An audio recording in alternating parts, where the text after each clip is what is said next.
It's 2024, the year of the dragon. And we start the year off showing off a Dinobot being led on with a dinosaur penguin. Something's not right with this.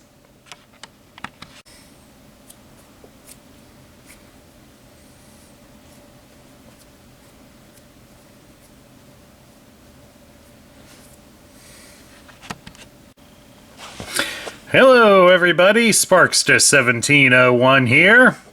Welcome once again to 2024. Hopefully this year will be better for all of us. Well, we're going to kick things off by finishing off something that we've been doing all year. Hasbro had been releasing all of the Dinobots in their Core-class size, so we can build them up into Volcanicus. Well, not too long, we finally got the last of them. This is Snarl. And of course, he's based somewhat looking on his cartoon appearance, as well as the Generation 1 toy appearance. Hopefully this yellowed plastic is a lot more durable than the gold plastic that the toys in the late 80s came out in.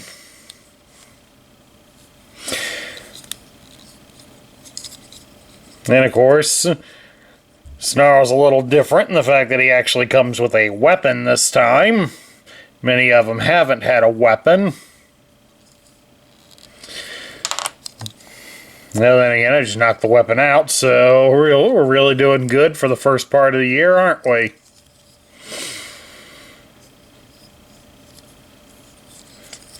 Well, in all, this figure doesn't look too bad.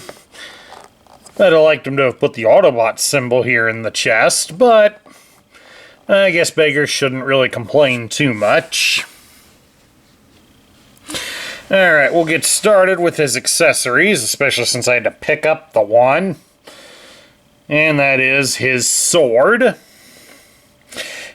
It is done up in the shape that the sword was for Snarl. All of the Dinobots back in the Generation 1 toy line came with swords. They were all done up, though, in red plastic, so they were made out to be energy swords. Sort of similar in concept to the lightsaber that you would see in Star Wars movies.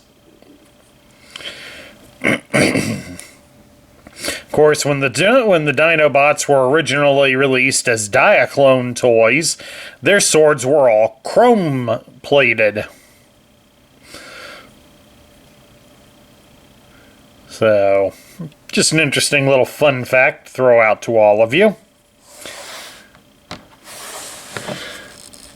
And then, of course, Snarl also comes with another accessory, so that makes him a little more unique to all the others. And that is this back piece. Snarl has a back piece due to the fact that it's a little difficult to package him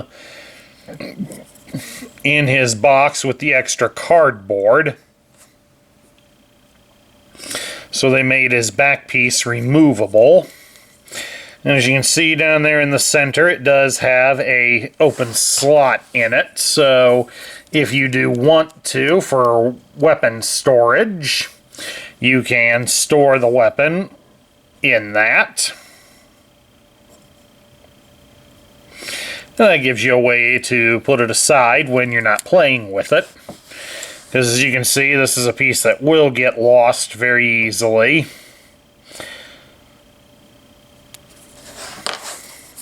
At any rate, let's put this back on him. He will need it for his transformation. And we'll take a look now at Snarl's articulation. And he does have pretty good articulation for a character his size. The head can be turned from side to side. Unfortunately, it is not designed to move up and down. His arms can be raised out about so far. And while you can rotate them at the shoulder all the way, you will have to watch out for the dinosaur tails sticking out from his shoulders. His arms do bend at the elbow greater than 90 degrees, but unfortunately, Snarl does not have a swivel at the bicep. Snarl also can be twisted at his hips a bit, so I guess he does have some dance moves going. Well, the Dinobots did dance in the animated movie. They danced to Weird Al Yankovic singing Dare to Be Stupid. I don't know if that's a comment on them or what. You can spread his legs apart into almost a full splits. He does have a bit of a thigh cut, but it's almost non-existent, since it's being done right there at the hip, so it's almost non-existent. You can raise the leg up at the hip 90 degrees, and you can bend his leg at the knee a lot greater than 90 degrees. So I guess instead of kicking somebody, he can knee him in the face or something.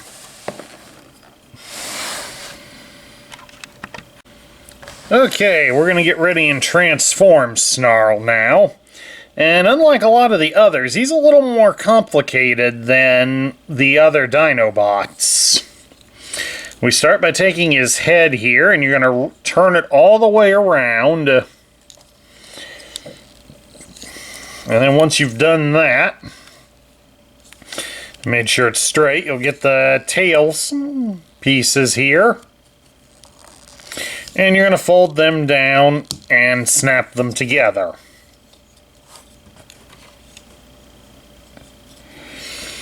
Now you're going to bend his arms up at the elbow, like so. And then they get arranged to plug in. So there's a weird looking post right here under the armpit, and that will connect to this odd shaped hole on his arm. So it does take a little bit of finagling, there we go, to get it in. Amazed we got it in so easily, to be honest with you folks. There we go, got the other one in. So now, after he tumbles out of my hand, we come down here to his legs, and we're going to bend him at the knee, but at an angle for the moment. Once we've got him bent a bit, you'll reach inside his leg, and you're going to fold out the sides of his head, of the dinosaur head. They should fold out and get flush against the leg. And once you've done that, then you're going to put the legs and the dinosaur head together. And then you finish it off by rotating them around.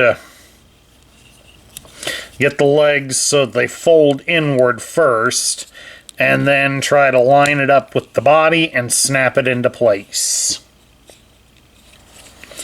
And then there you have it. Snarl is in his alternate form of a Stegosaurus. And of course, you may have noticed in the robot mode, he does have an open slot in his chest, under where the Autobot symbol should have been, and it also will hold his sword. So you have a way to store the sword while in play. All in all, it looks okay. But I do think he's one of them that's kind of lacks a little bit, because I don't know if you can tell real well, but it's got his head practically right there on the ground. So it's kind of like he's constantly foraging. But then again, if you read the book to Jurassic Park, they seem to indicate Stegosauruses constantly forage as they go. And then, of course, then there's the other thing that you can clearly see his hands on the back legs because there's nothing to hide them. So we get down to my thoughts. What do I think of this version of Snarl? This one could be better, folks. I mean, it's not going to be that impressive, but again, like I've said with all the other Core-class Dinobots, some sacrifices had to be made in order to make a small-scaled Volcanicus. Since we normally think of the combiners as being super giant robots, it's interesting to see how this one will turn out in this small-scale size, which we will look at on another video. But unfortunately, in order to do him in the small size, sacrifices had to be made on the component pieces. And just unfortunately, with the lack of articulation as well, this one just doesn't do it for me. But since he's a part of Volcanicus, I guess I'll just have to deal with it. Alright, at any rate, that's my review of the Core-class version of Snarl. I hope you all enjoyed it. As you may have guessed, this month is going to be another one of looking at Legacy Evolution figures. But next week we're going to do what I've been meaning to do with these guys. Now that we finally have the last Dinobot, we're going to take a look at Volcanicus and see how he looks. And please do remember that if you like the content that I provide for you on this channel, I would certainly appreciate a like, a share, a comment, and a subscription if you aren't already subscribed.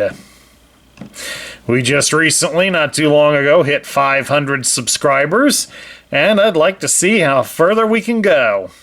This is Sparkster1701 saying I will catch you all later.